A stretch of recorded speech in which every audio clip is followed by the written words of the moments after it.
A winter storm bringing impacts for your commute tomorrow morning. What you need to know and how this could impact your weekend plans. Tonight at 9, a medical emergency at a Utah State University football practice. We'll show you more of this dramatic video on the football field. A case of the measles detected in Utah for the first time since 2017.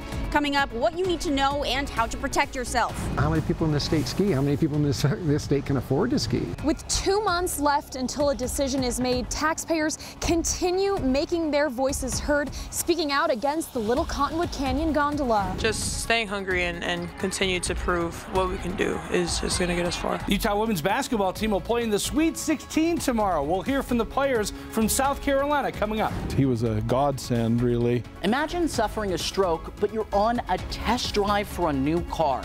That's what happened to one Payson man, but thankfully he was in the right place at the right time. The exclusive story ahead. Live from Utah's news leader, Fox 13 News at 9 starts right now. And our top story tonight is the weather. We are already starting to see some strong storms move through the northern part of the state. Thanks to Jay Price for sending us this video in North Ogden earlier this evening. Very cool video. Looks like time lapse here. You can call it the calm perhaps before even a bigger storm headed our way when we all wake up tomorrow, Friday morning. Hey everyone, thanks for joining us on this Thursday night. I'm Kelly Chapman. Let's get you right over to Utah's Weather Authority meteorologist Allison Krogan with what we can all expect for the Friday morning commute. Allison, I noticed on my way in, the freeways already have their marquee signs saying prepare for road snow Friday morning. That's right. So starting at midnight tonight, we'll have winter weather advisories for the Wasatch Front, Central Mountains and the Wasatch Back. That does include the Cache Valley. For the mountains, winter storm warnings taking us through Saturday morning. And now what we're tracking for you across the state tonight, some isolated areas of brief heavy precipitation. For the Wasatch Front right now, Salt Lake County, mainly seeing valley rain and mountain snowfall. It's been on and off snow and rain through Weber and Davis counties through this evening. And then into central Utah and southwest Utah, even tracking some snow squalls near Beaver in the last hour. And then across southwest Utah, UDOT is saying there's going to be a lot of traffic this weekend because of people going to the Taylor Swift concert in Vegas Friday and Saturday nights. So we've got a big storm and a lot of traffic expected already here across the state. Temperatures in the 30s for us here in Salt Lake through much of the night. Storm gets going in a couple of hours. More on the timing and the impacts for your morning drive coming up. Thanks, Allison. Now to developing news in Cache County. A Utah State football player suffered what's now being called a medical emergency during spring practice on campus just this afternoon. The identity of the player was not made available, but the school said he was transported to the hospital after being attended to by the team's medical staff. And while the player was receiving care, teammates, they knelt in silence. Take a look at this video. Some here seen bowing their heads as the team, of course, paused their drills. Also developing tonight, a Utah man has been identified as a victim in a private airplane crash southeast of Alcova Reservoir. That's in Wyoming. According to the Natrona County Sheriff's Office, they got a request to help find a small aircraft that had crashed with only the pilot on board. His identity was released today. It was 49-year-old Brett Dean Smith from Hiram, Utah. The crash's cause is now being investigated by the National Transportation Safety Board. A case of the measles has been detected in Utah for the first time since 2017. Fox 13 News reporter Lucy Nelson looked into what people should be aware of as the Salt Lake County Health Department tries to keep the disease now from spreading. Can be a very serious illness still. In fact, around the world, over 140,000 people a year still die from measles. A case of measles has popped up in Utah for the first time in 6 years. We had confirmed a case of measles in a Salt Lake County resident who was unvaccinated and traveled out of the country and unfortunately acquired measles while internationally traveling. Nicholas Rupp with the Salt Lake County Health Department says it's transmitted through coughing or sneezing or by touching contaminated surfaces. Measles is extremely contagious. In fact, it's one of the most contagious diseases that we know of. So contagious, in fact, that over 90% of people who come in close contact with someone who has the disease will become ill if they're not properly vaccinated. On the flip side, if they are vaccinated, they only have a 3% chance of getting the measles. In Utah, we are fortunate that more than 90% of school-age children and children attending daycare are adequately immunized for their age. Rupp says not to worry. There's no risk to the general public here in Salt Lake County. We work with our national partners at the CDC to identify any potential airline contacts. So I'm not familiar with those and if there were any, but they are handling that and contacting those individuals from passenger manifests if it ends up being necessary. And those over the age of 67 are in the clear. If you were born before 1957, you're considered immune due to the amount of measles that used to circulate in our community back then. While he says the threat to the general public is low, the case should sound the alarm for people to keep their health up to date with the safe and effective vaccine for measles and other preventable illnesses. This is a really good reminder to ensure that you are adequately immunized for your age. Check your immunization record, and if you're traveling internationally, make sure you let your healthcare provider know or you visit a travel clinic. In Salt Lake County, Lucy Nelson, Fox 13 News, Utah. To build or not to build a gondola in Little Cottonwood Canyon? We did ask you that question today, and so far, the majority by a slim margin is saying it should move forward. However, that was not the sentiment earlier today during a council meeting. Fox 13 News reporter Jenna Bree tells us why those who live on the Wasatch Front want more Utahns to speak out against the gondola. You can really get away from it. It's really a gem of a resource, I think. Residents like Barry Peterson want to get away from the idea of putting a gondola in Little Cottonwood Canyon. On those powder days, you know, we close the canyon from 6 to 8 and only let buses go up and down, you know. And if that were the case, if it were a bus that was going to go up and get you ahead of all those people down there in the cars, people would ride that bus. They range from 65 to 83% against the gondola. Discussion of the transportation plan that includes the gondola The vote and the decision on that takes place in May. wasn't even on the Wasatch Front Regional Council's meeting agenda Thursday. And yet, It's not just an issue today. everyone who got up to speak talked about the gondola. And everyone said, if we don't stop the gondola, they don't want it. It's amazing that that the taxpayers of this state would want to finance this gondola that only goes up to these two resorts, you know, and you know, how many people in this state ski? How many people in this state can afford to ski? The gondola's estimated cost ranges from hundreds of millions to more than $1 billion. There is a big discrepancy in the monies allocated, billions of dollars in this plan. And if it's going to a gondola, it's not going to your community. Carl Fisher says even though there are many Utahns who don't ski or hike or go up into this canyon at all, taxpayers should care about where their money is going. People care, and it's not saying don't solve the problems. We know we have problems. It's about how we solve those problems and whether it's happening with us or to us. The public comment period for the plan ended in February. The council will decide whether to adopt the plan or not at their next meeting on May 25th. Reporting in Sandy, Jenna Bree, Fox 13 News, Utah. And although they were not present at today's meeting, Snowbird and Ski Utah have been vocal about their support of the gondola, saying that it's the only way to solve the traffic problems in Little Cottonwood Canyon. Throughout the week, we have been investigating the Salt Lake City Police Department, how they follow different rules for different officers. We'll show you why some say this is an issue that has plagued the department for years. The Utah Valley University men's basketball team is headed to the semifinals of the NIT. I always have pom-poms at this game, and I can't keep myself in my seat. Meet the star of their big win over Cincinnati on Wednesday, the university's president. Utah's governor signs a series of bills cracking down on social media platforms he says are targeting Utah's youth. I just kind of watched for a second and I'm like, something's not right. An incredible story of being in the right place at the right time. When one man suffered a stroke, there were so many there to help him. The exclusive story ahead.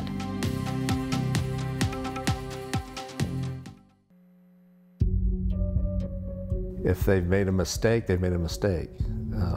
If they can fix it, let's just fix it and move on. I don't know why it takes so long to do this. It should be fair, and it should be impartial, and it should be consistent. Throughout the week, Fox 13 News has been investigating how the Salt Lake City Police Department follows different rules for different officers when they're placed under investigation. Fox 13 News investigative reporter Adam Herbets has spoken with more than a dozen current and former employees. They say it's an issue that has plagued the department for years now, and it's not fair to the officers or the public. People that want to fight with officers. Captain Stephen Bennett, accused of disorderly conduct and witness tampering. There was some allegation maybe from Captain John Beener, accused of vehicle registration fraud. Two powerful officers in the Salt Lake City Police Department, both under investigation since last summer. But Chief Mike Brown won't even admit they're still on the payroll. No, we're actually talking to Adam Herbets about that. Actually, they're not. They say they don't talk about personnel matters, but that hasn't stopped them from talking about dozens of others. An officer arrested for pinning someone against a car. They placed him on leave. Chief Brown said he was concerned and disappointed. Here's another example. I'm on the ground. Why are you biting me? The officer was placed on administrative leave. How about this, when they called a press conference and shut down the department's K-9 unit? Those cases have been referred to the district attorney's office, the department's internal affairs unit, and the Civilian Review Board. We will work tirelessly to rebuild your trust, Salt Lake City, and we will never tolerate such abuse of power again. It was really frustrating in the last few years of the decision-making process in the department, especially in internal affairs matters. Rich Lewis is a retired Salt Lake City police captain who oversaw the K-9 unit. He was also placed on leave, he says, because of an argument he had with the chief about an officer being charged with a crime. We knew Monday and we didn't call him and let him know. I was upset. I used some harsh words in that meeting. I was on leave for 6.5 months. In that time, I think they interviewed me one time. They interviewed you one time? One time. For how long? It was about an hour and a half. The public spent $60,000+ and not coming into work. He was cleared, but he says it's obvious the chief makes different rules for different officers when under investigation. They handpick which cases are made public. My personal opinion is that the ones that they tell the public is because they're doing it the right way. He's the only chief in the state that I'm aware of who's also willing to look back when no one's asking him to do so. It's not fair and it's not consistent. Lewis also used to oversee internal affairs. He says he cannot believe the chief would pick and choose, refusing to say whether an officer still works there. That's a public record, yeah. I mean, this is their livelihood and their job. In my opinion, we haven't evolved. It might be a time for a change. He has done some good, but I think that the officers, they have lost faith in the leadership. Earlier today, we just found out 6 more officers were placed on leave because of a use of force incident in 2019. We're still trying to learn more information. As always, we have asked for transparency.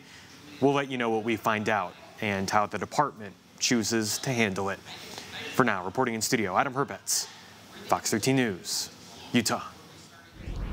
The Utah Valley University men's basketball team is now headed to the semifinals of the National Invitational Basketball Tournament. It's taking place next week. This comes after a 74-68 win over Cincinnati on Wednesday night. Very exciting game. And as Fox 13 News reporter Chris Arnold shows us, one of the stars of last night's big win was the university's cheering president. In their first nationally televised game, the Wolverines of Utah Valley University didn't disappoint. Woodbury up top, Fuller!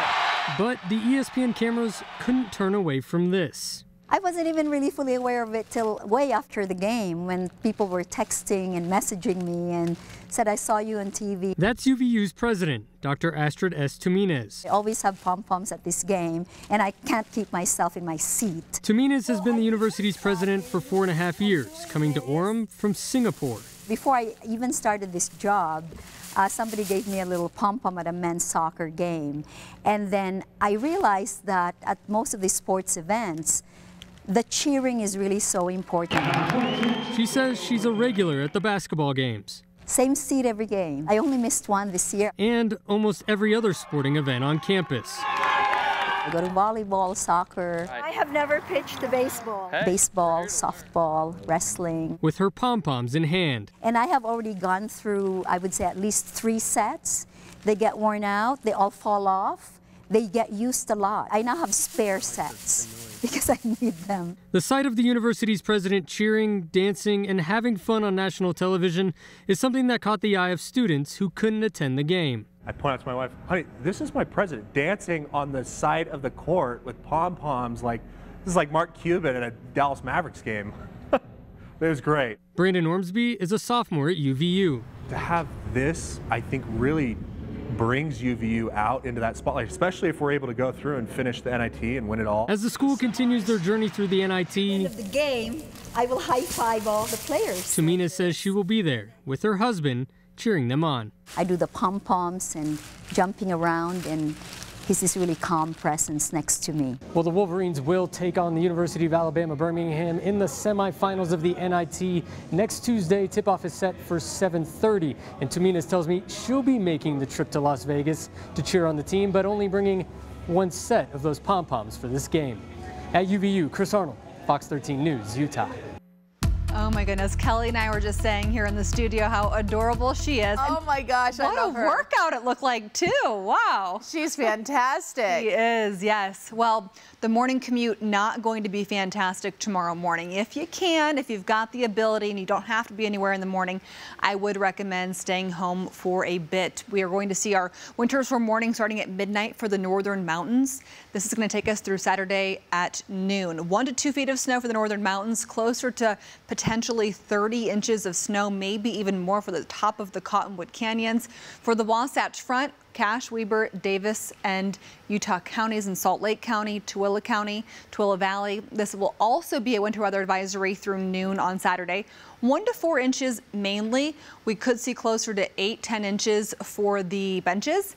However, if we get any lake enhancement on Saturday, I could see those numbers going up a bit higher, getting us closer to the 6 to 8 inch range for our valleys. We're looking at probably less. There might be a little bit of a shadow for Utah County, so you might not get as much as the rest of us. And then for the Central Mountains, 6 to 12 inches, up to 15 inches for the Manti skyline through Friday at 9 p.m. So right now we are seeing a few areas of some cells that have been pretty strong tonight. Some little thunderstorms that have rolled through.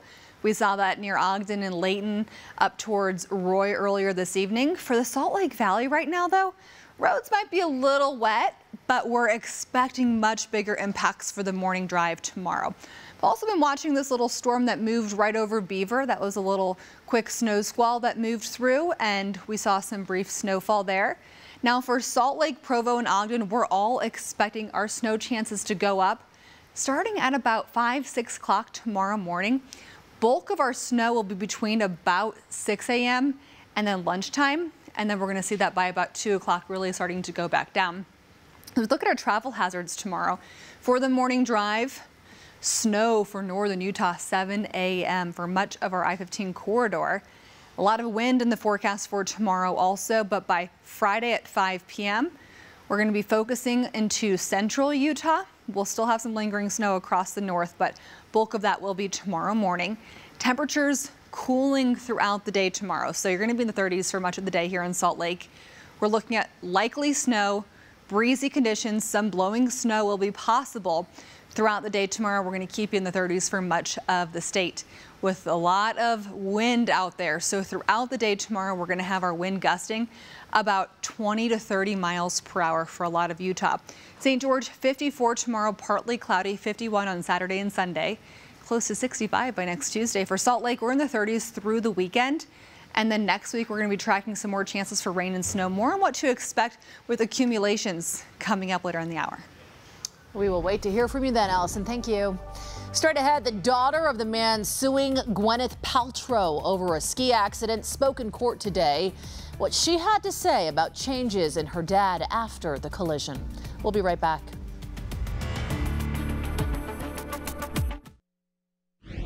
Well, tonight, the local gymnastics community is in shock after a Woods Cross gym owner and coach was arrested on charges of sexual exploitation of a minor along with voyeurism. Police say 33-year-old Adam Jacobs, the owner of USA Gymnastics World, placed a hidden camera in a unisex bathroom where it recorded more than 70 people, including children. We understand that this is a hard time for everyone and people do feel violated. If you use the restroom or you're in a changing room and you see something suspicious, you're more than welcome to contact the police department to check it out. Woods Cross police have identified the victims of this crime. They're now working to notify them all about what happened. It is now day 3 of a lawsuit in court in Park City between actress Gwyneth Paltrow and Utahn Terry Sanderson after a skiing crash at Deer Valley back in 2016. Today, the jury heard from a medical expert, also Sanderson's daughter, about his condition. His daughter, Polly, explained the stark differences in her dad's behavior and personality since the crash. When we're conversing or whatever, I don't feel like he hears me. I don't feel like when he has a conversation with my kids that he actually hears them. I think he's like processing or thinking about what he's going to say next, but that is something that's really apparent to me. Also presented in court was a previously recorded testimony with a doctor who treated Sanderson for his brain injuries. Sanderson is seeking $300,000 in damages because he says the collision with Paltrow caused permanent brain damage and broken ribs. Imagine going on a test drive looking to buy a new car, but your day is about to take a turn. He was a godsend, really. And the salesman can tell something isn't right. It was right there, you drove me out, wasn't it? Yeah. That's exactly what happened to one man named Charles. I just kind of watched for a second and I'm like, something's not right. The car salesman realized he was having a stroke. Without him having recognized that who knows what my lifestyle would be right now. The amazing story of it ended here, coming up next.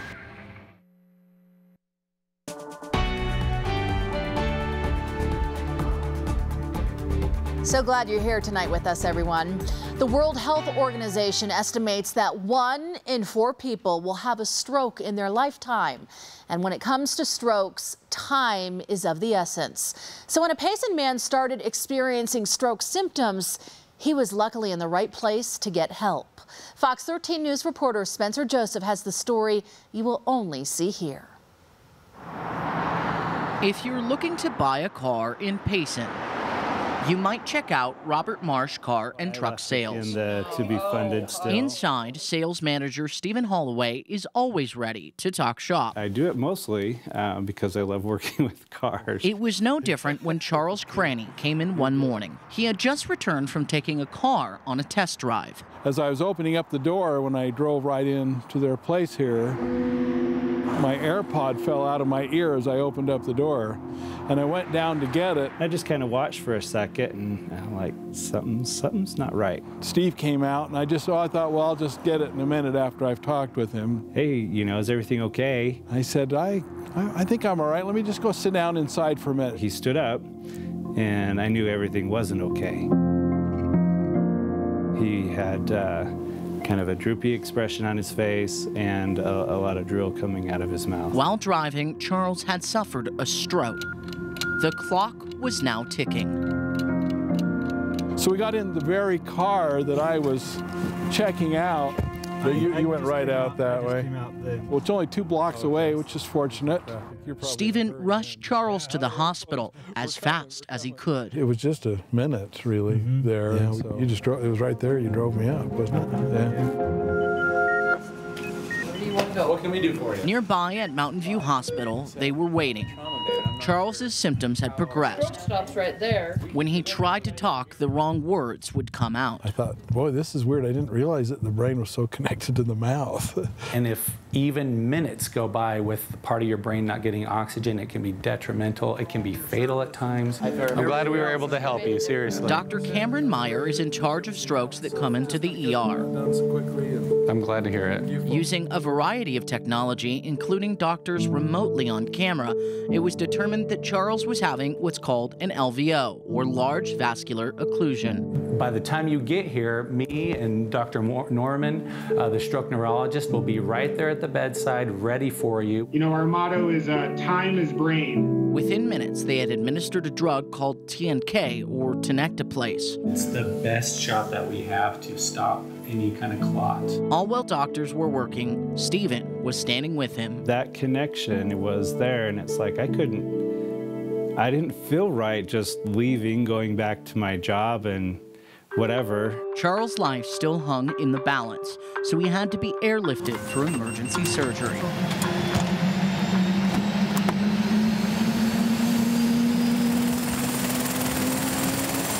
A short helicopter ride later, he was rushed into surgery at St. Mark's Hospital, a comprehensive stroke center. They were immediately there. They took us right in. Where doctors like Danielle Sorty went in to take the clot out. This is a really revolutionary treatment, endovascular therapy, that was sort of recently proven only in about 2015. I think I recall the doctor telling me that this surgery took only 18 minutes. The process being quick and being able to remove the clot, contributing to functional outcome, is an example of the whole system and the technology working really well together. Everything possible that could have gone right did.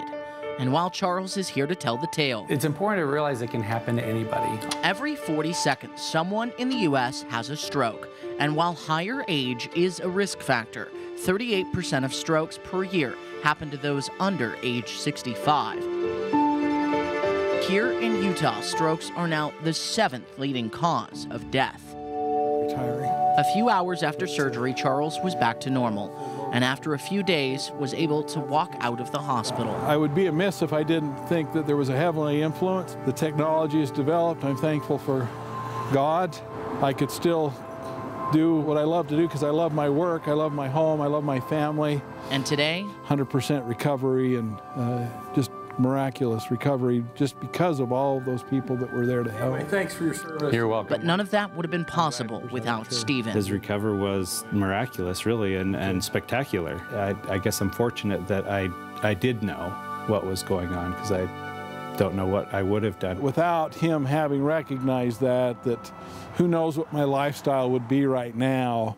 He could have left. I could have, dismissed everything, and he could have drove off, and who knows what would happen. He was a godsend, really. So I should have just run back over. The two have developed a friendship built on an unpredictable set of circumstances. But what about that car? We had to buy the car from him at that point. We joke a little, say, well, if he's going to stay with him in the hospital for that, time, I better buy the car from him. So we did. A happy ending, to say the least, for Stephen and Charles. People just like you and me. Which means one day you too might have to take on one of their roles. So what would you do? I would say that if there's any question that somebody might be having any of those symptoms of a stroke, just get them right there, get them to the hospital. If you're wrong, so be it, but if you're right, you might be saving a whole life. So if you ever find yourself in a situation like this, remember this acronym that Mountain Star Healthcare has put together. Each of these stands for something. B fast. The B stands for balance. E for eyes. F for face, that facial droop that Charles was experiencing. A for arms, whether you can't lift your arms to the same height. S for speech, that slurred speech. And of course, the most important, time. Call 911 right away, and you too could save lives. In studio, Spencer Joseph, Fox 13 News, Utah. Powerful message there. Coming up, Governor Cox inks his signature on a bill that aims to protect teens from the harms of social media. How the new law will work. Plus, a horse killer at large in the West Desert. What we know about the deaths of 2 wild stallions and what's now being done about it.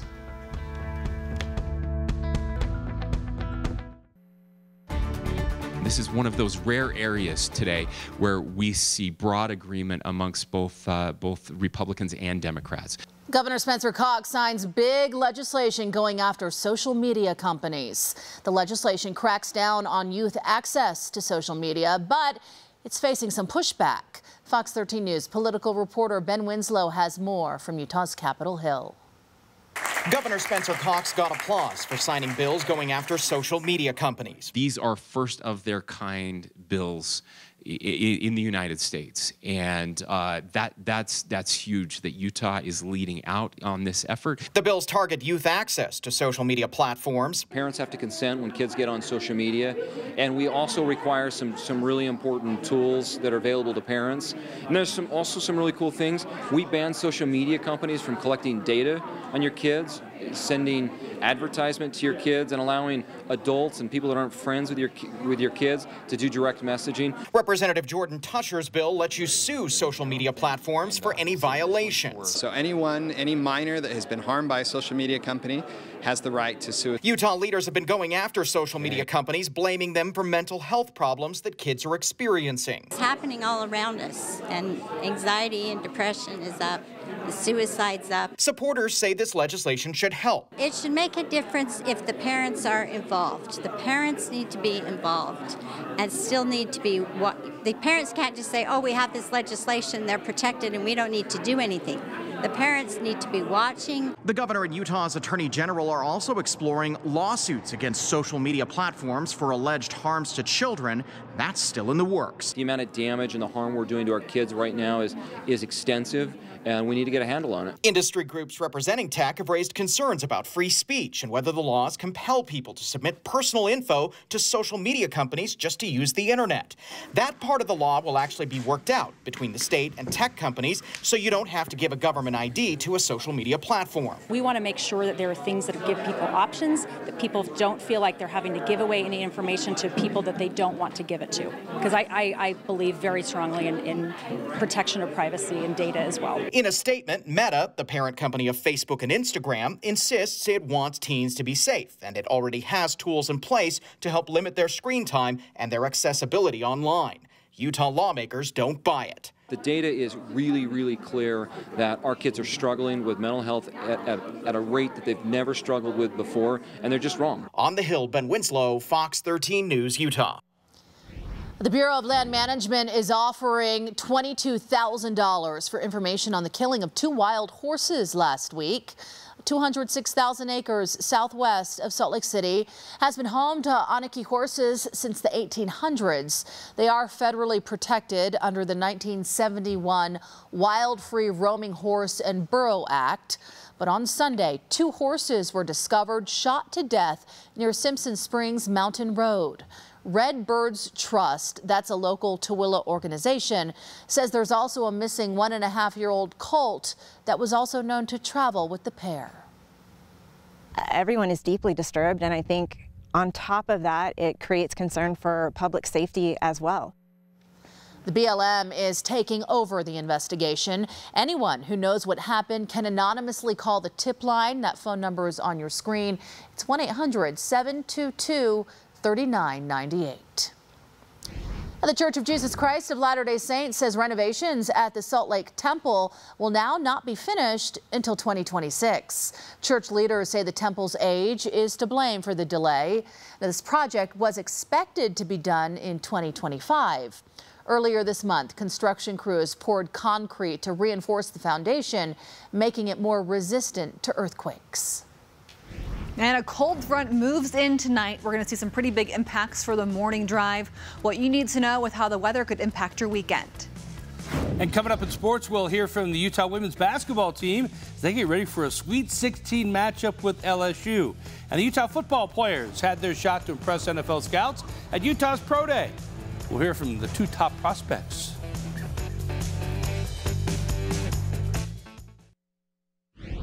The group that decides who gets organs for transplants has come under the microscope for a relatively new policy. The Washington Post published its investigation on the distribution of donated livers. In 2020, the United Network for Organ Sharing started evaluating liver recipients based on illness severity. The switch means livers are often transported farther from the donors, resulting in more organs going to waste and fewer transplants transplants in poor states. Utah is one state where residents have received more donated livers after this change, but in an interview with Fox 13 News anchor Max Roth, Intermountain Health's liver transplant director says he is still critical of the new system and that says it does not recognize the danger to his patients who live far from transplant centers. If someone lives over 100 miles from a transplant center, that's one of the strongest predictors of whether you'll live or die on a transplant list. And so these areas that are representing rural communities wanted that built into the policy, and it was said to be too hard. The Washington Post also published an article saying it's likely the federal government will end its contracts with the United Network for Organ Sharing. Dr. Gilroy with Intermountain Health fears a quick change could just create even more problems. The feds have raised interest rates once again, and you might be wondering what that means, of course, for your wallet. The latest hike means paying down credit card debt will now be more difficult, but you may consider debt consolidation. Debt consolidation is somebody like a bank giving you money to pay off other debts, but doing so at a lower interest rate, so you save money in the long run during the process. You'll pay less interest over time and typically pay off the loan quicker because less interest is then accrued. It also reduces your total payments you have to worry about within a given month. Fox 13 News anchor Robin Oginye spoke with financial experts about this. They told her there may be fees involved with some loans, so the savings may not be as huge. But even with those fees, it could be worth the time and effort to consolidate.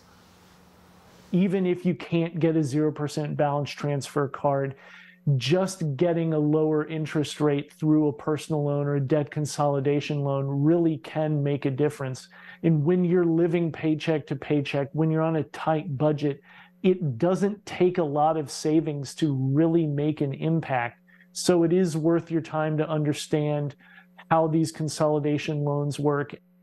Schultz there says those with better credit will get the best deals when consolidating. They'll be able to go months without accruing interest. Even with imperfect credit, you can get a personal loan that can often have a lower interest rate than what you currently pay on your credit card, so you may want to check out your options. Hey, did you hear Lagoon Amusement Park was planning to open this Saturday? But not anymore. The park announced today it is pushing opening day now to April 1st due to inclement weather forecasted this weekend.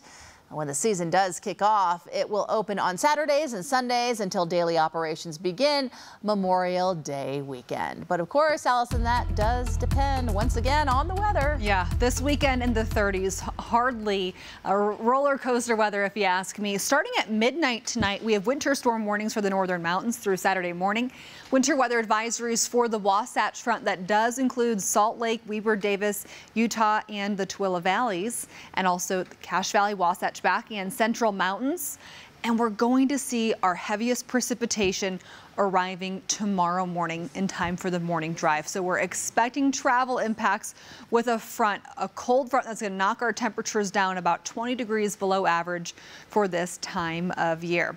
So we head into the overnight hours. It'll be around 30 to 40 degrees as you wake up tomorrow morning. We're going to see areas of heavy snowfall, accumulating snowfall for us even here in the valleys. And then we head into tomorrow afternoon, about 30 to 35 degrees. So we're actually going to cool throughout the day tomorrow.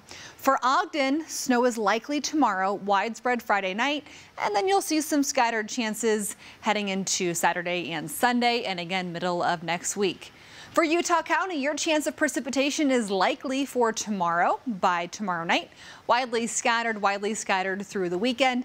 And for St. George, tomorrow, widely scattered rain. But beyond that, a pretty dry weekend for you in southwest Utah. And then we're going to have more chances for some rain to return by next Wednesday. So let's talk about how much snow we could see here across the state now through Saturday morning, as we look across far northern Utah, Wasatch Front generally 1 to 4 inches, but we could see some extra enhancement on Saturday from the lake, and we could end up with some higher numbers. For the central Wasatch Mountains, the Cottonwood Canyons, we could see about 24 to 34 inches of snow. Okay, so we've got the chance for some very heavy snowfall out of this now through Saturday. And then for our central mountains, we're going to see some on and off winter driving over the next couple of days down through Nephi, Fillmore. And then for the southern mountains, we are mainly looking at 3 to 6 inches for snow for our highest peaks of southwest Utah. St. George, 54 tomorrow, 51 on Saturday. Temperatures next week still in the 50s. By next Wednesday, more chances for rain for Salt Lake. Snow is likely for tomorrow and breezy. Scattered snow Saturday, widely scattered snow on Sunday. We're going to keep you below average for the next 2 weeks, and we have more chances for some rain and snow next week. Well, the Utah women's basketball team will continue their run in the NCAA tournament tomorrow with a Sweet 16 matchup against LSU. Fox 13's Andrea Urban is with the Utes in South Carolina.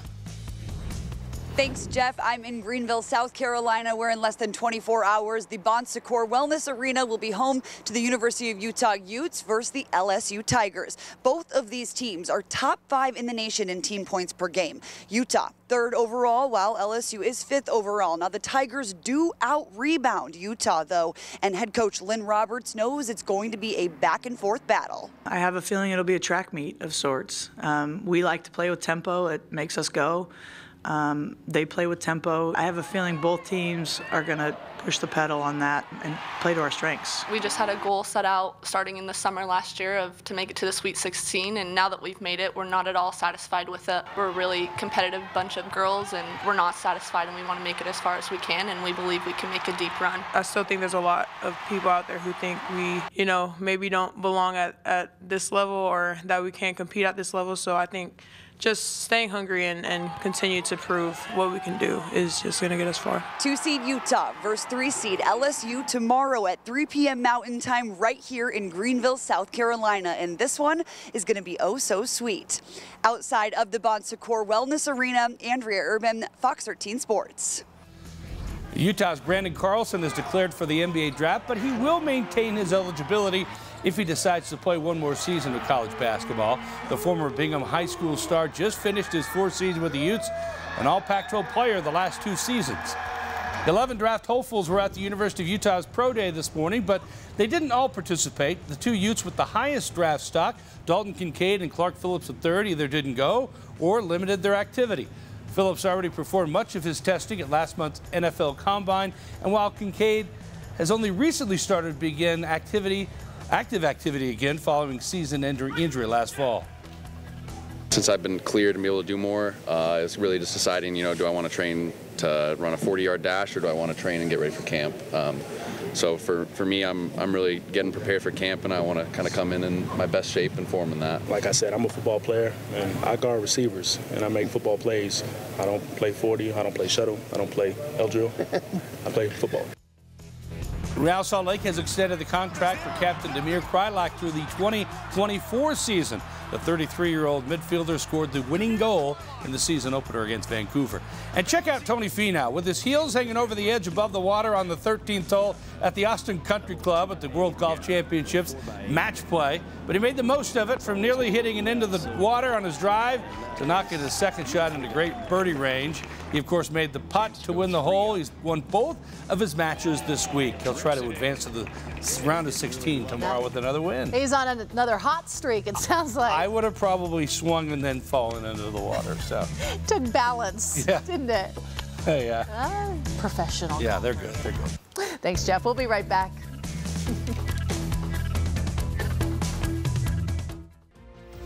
Get ready for snow in the morning. That's right. Be careful. Good night, everyone. Quick Cast, by the way, is next. Stick around for a few more minutes.